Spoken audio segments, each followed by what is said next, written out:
Alrighty, welcome everyone to CBR number 1 2025. We are in the Cat 3-4 field.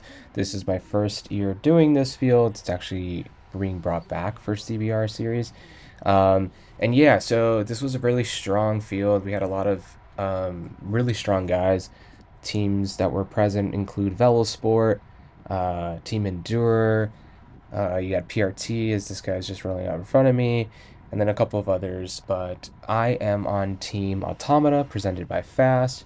And our strategy for today for this race was essentially to conserve energy as much as possible, learn the field. This is our first time in this field, and try and create some late race chaos by just attacking and seeing if we can stick into a break with the last 6 to 7 laps to go, and then saving and conserving our sprinter. So that was the hopes. We'll dive into it, but essentially that didn't happen. There was a very early breakaway of four riders that stayed away for the whole race. One rider was brought back. I think he just kind of dropped off from the breakaway, but three stayed away and they took the podium. So there was also, unfortunately, a late crash in the bunch sprint where our sprinter went down.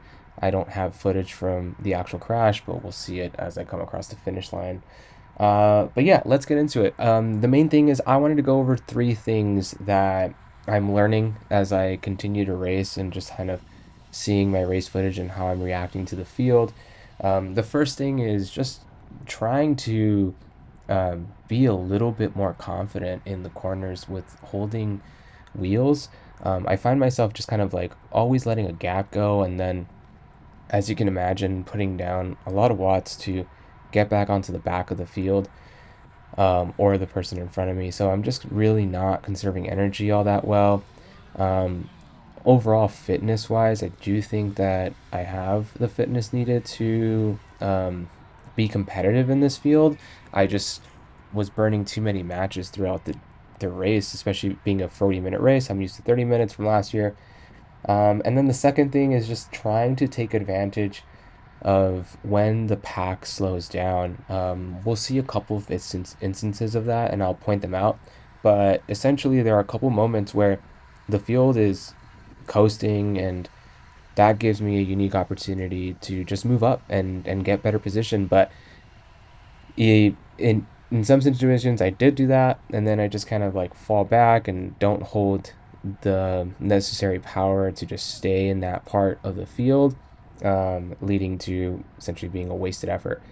And then lastly is occasionally I'll point out when I see my teammates. There's actually Johnny on the left-hand side, co-founder of Fast, one of our sponsors, and I should be holding his wheel, but very quickly you'll see it's not going to take very long for me to just fade away from that. This section of the course is between turn 3 and 4. It's actually uphill. It's really light gradient, but you do start to feel the sting in your legs. So here I'm pretty much telling Johnny, just get in front of me. I know he wanted to take that inside line. Let him sneak in there, and this is what I'm talking about, right? I have a very like unfounded fear of taking the inside on corners. Um, I've not had any problems. I've never like crashed by taking the inside line, but it's just something that I've like become very aware of, especially in this race. As I'm someone that usually is more comfortable on the outside. So when we're turning right, I'm on the left side. When we're turning left, I'm on the right side. Um, but yeah, in this race specifically, I was really struggling to just take the inside line and feel comfortable in there. As you can see, Johnny is now maybe 5, 7, 10-ish wheels ahead of me. He turns around, checks if I'm still there. I'm not. And that is just kind of like the continued story for today. But I'm going to go ahead and start jumping between jumping around in the video and finding some specific moments where I can point out areas where I can improve. I'm sure, as you've maybe noticed, my power has been very spiky already, and my heart rate just never drops from like 175. It's just pinged at 180 really most of the time. So that's just something that I'm going to be looking for to improve moving forward. But let's jump ahead a bit. All right, so here's another instance of not holding wheels. So Steven in front of me, my teammate, just came around me and pretty much said, make sure there's always someone in front of you, because he was noticing I'm leaving gaps open and just not taking advantage of the draft. And so he says that to me. I'm like, yep, copy. I'll do that. But as you can see here, there's no one in front of me here. I'm not really behind any wheels, and I decide to go left. This is my bailout. Steven's in the pack. He's in the group, as you can see. He's a little bit further right now, and I just decide I'm gonna bail out. I'm gonna go to the outside. I don't want to be in there, and there we go, back on the outside. And from here on out, for a little while, actually, I do find myself following these wheels really well, specifically blue shorts here in front of me. This is one of those instances where I finally found someone that looked reliable, was very comfortable. I was okay with the lines that they were taking, and followed the wheel relatively well. One thing that you noticed a second ago there is someone fading back. There was a couple of flats during this race. I think in general the course was a little dirty, but I don't think anyone in LA County is allowed to use leaf blowers right now, so that might have contributed to it due to the fires. But yeah, so you can see I let a gap open up, and this guy in this Nero race suit, shout out to those guys, fun podcast to listen to. He filled in, but then he moves left and goes on the outside, so I'm kind of filling in that gap. But that's an instance where I could have easily followed that wheel. As you can see, there's no reason to not follow behind him and just make up 2 to 3 spots. It's not really that difficult of a move. But okay, here we go. We're behind this blue bibs, and I just want to sit here and watch how long I can actually hold this wheel. Because as I mentioned earlier, thinking back and watching this race, I was most comfortable here, I think, throughout the whole race. This is the moment where I felt the most comfortable. You can see he shouts out the barriers coming up on the left-hand side. So I was like, okay, cool. He's very aware of what's in front of him. And this is about a quarter now of a lap, maybe half a lap that I'm behind him.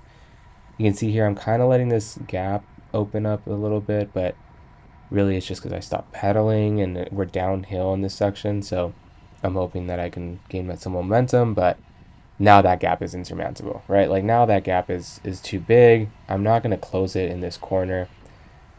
And then one of my other teammates, Sam, fills it in.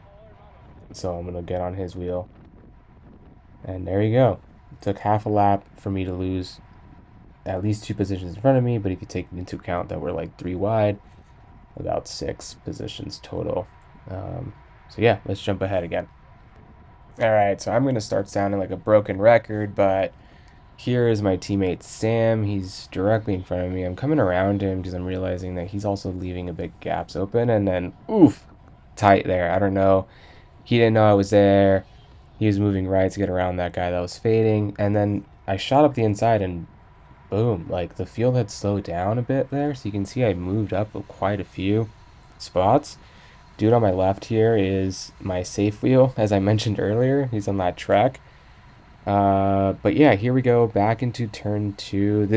I've kind of now starting to realize turn 2 and turn 3 are my weak spots. So it's a downhill turn, so I think in my mind I'm thinking it's like it's all right, I can use my momentum, but everyone else is doing the same thing. And in this cat 3-4 field, unlike the 4-5 field, no one's breaking into this corner. So in the 4-5 field, I not brake, and then I can just get onto the back of the field by just kind of coasting the whole downhill section. But in this 3-4 field, it's not as easy to do that. So there's some sketchiness going on up there. You can see there's like some maneuvering. The field slowed up a bit, but then it picks right back up. And I think that this is right around where the brake goes, because there was some movement going on the right-hand side. I'm not sure though. So again, going into turn 3, there's a little barrier here on the right-hand side that you can see, and it kind of really comes out into the corner. I think it's a safety thing to try and avoid us going into the hard part of the gutter. But the first few laps, it seems like everyone was forgetting that was there, so they would cut that corner real tight, and then it leaves some people exposed to potentially hitting the barrier. So Yep, here we go again. Turn two, turn three, not learning from my mistakes, and then having to put on a lot of watts to just stay on wheels coming up this hill because I've slowed down a lot going into turn three. And then luckily, a few times the field did slow down, and that allowed me to move up. So I'm going to go ahead and jump forward to find one of those instances. Okay, it didn't take that much forwarding. So we're going down the hill here before turn two, and you can see that the field is slowing up, and I'm just coming around the right side. Actually, no, this is turn two to three. So yeah, this is between turn two and three. Field slows up, and then moved up a bit. But here's where I'm struggling. We're going back uphill through this section, so we're gonna see it slows down a bit, and like it's slowing down. I'm like, okay, let's get up there. Perfect. Let's stay here. um, so let's see how long we can stay right behind these guys. And I have a strong feeling it's not going to be very long because we got turn four coming up. And again, going wider than everyone else, staying on the outside. That's just my defense mechanism of trying to keep myself protected. I promise I will do my best to not make that mistake over and over again. It takes really watching footage for me to kind of remember what went wrong, and some of the things that I can improve on. So this is just like really great for me to watch, and hopefully, if you're watching and you're racing, maybe you don't have a GoPro attached, and thinking back and what you could improve, maybe you'll notice something here that you can also improve on. So yeah, so there you can see there like everyone turned like three times into turn one. It's like they leaned in, wait, no, bailed out, leaned in again, bailed out, and then leaned in again. And I was looking at that and I was like, I'm not turning in until that's resolved. So I stayed really far outside, but as you can see, that led to me slowing down a lot. And those are just the situations where if I see that, I just like bail. Like I'm not going in there. And then if I'm not mistaken, I think there's a really gnarly pedal strike here on the right hand side. Yep, there it is. PRT dude in the navy blue hit a really bad pedal strike. He saved it. Great job.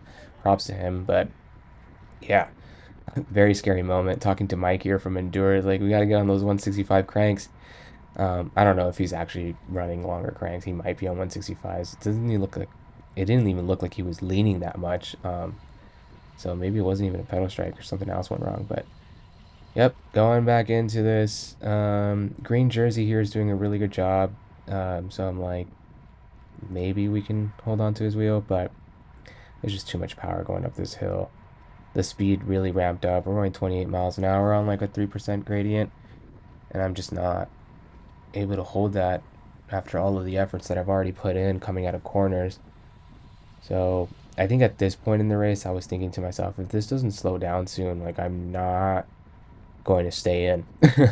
But fortunately, it does eventually. And I ultimately don't lose the pack until about one lap to go. One lap to go is when it really sped up, and I didn't have anything left to stay on those wheels. So let's jump closer to the end of the race now. All right, so we're approaching two to go. The speed's starting to ramp up, but you can see it's still 28 miles an hour. This is about the speed that if we're going this fast up this hill, it's really hurting me. It slows down when you get to the top of it, as you can see, and then everyone prepares for the corner. So we are going to see me get dropped on this lap. I'm pretty much at my limit now. I've burned a lot of matches just closing gaps that I'm opening up. I'm not going to point fingers at literally anyone else. This is just me doing a really bad job. This guy in front of me from CDP is also struggling. You can see in his body language. I do not look much different than that at this point. I'm struggling just about as much. But yeah, I think that the lap counter said two to go on there. So just going to try and hang on. I think maybe that's now one to go. We'll see. I know if at one to go is when I get popped. So let's just take a look. So big orange team right in front of me. It's a pretty good team to follow. They're pretty well organized. Don't know which guys were in this race, but I have raced with Jack O in the past, and he was really great wheel to follow. But he moved up really quick. He was winning a lot of races. All right, going back into turn two down the hill. Again, still making the same mistake of like, I'll just wait. You can see I do close the gap a little bit, but then they're on the power and I'm not yet. So there's a gap. And so I think this is about the time where I use my final match to try and close this gap. Uh, I'm not sure if I ever do. You can see the power is just not there. 180 watts was peak there, already slowing down. This is where you should be on the power, taking advantage of the fact that the field is slowing down. You can just stay on. And I think that's all she wrote. I am not going to catch up on this uphill with one to go. So yeah, that was going into this lap. That was two to go.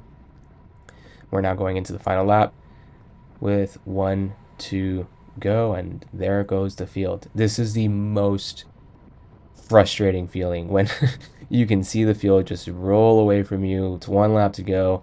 Not like it would have made much of a difference if I stayed with the field. I don't think I would have been contending for any sort of a sprint to get fourth in this race. But I look ahead and I see it widening, and I was like, oh, it slowed down. So maybe if I was up there, I could have taken advantage of it slowing down for a second there and moved up a little bit, put myself into a position where I can do something. But I know myself and I know where I was at this point of the race. I was really gassed. So I don't think, even if moving up in that situation, I would have been able to hold wheels in front of me. I probably would have just created problems for everyone else in the field. So I'm glad this is where I popped off the field. So let's just skip ahead real quick and we'll go to coming across the start finish. Bye-bye, Moto. I'm officially out of the race. All right, so here we are approaching the finish line. Just came out of turn four. And unfortunately, I see two of my teammates stopped. There was a crash in the bunch sprint. One of my teammates, Joe, went down. Luckily, no major damage, nothing broken, just a lot of road rash. Steven stopped because he saw Joe go down. He's right behind him. But yeah, we came across the finish line. I think something like 47th or lower. So pretty mid to like lower third of the pack. And this is me just going straight to the barriers and trying to get the attention of some of my other teammates to let them know Joe's down. This was our little tent area here so that they can go. Yeah, so you can see people going up there to make sure that they're all good while I catch my breath. And yeah, that's pretty much it. So luckily, it seems like the injuries from that crash were just kind of skin. So hopefully that is the case. Everyone else that went down, hope you all have a speedy recovery and we'll be lining up again soon.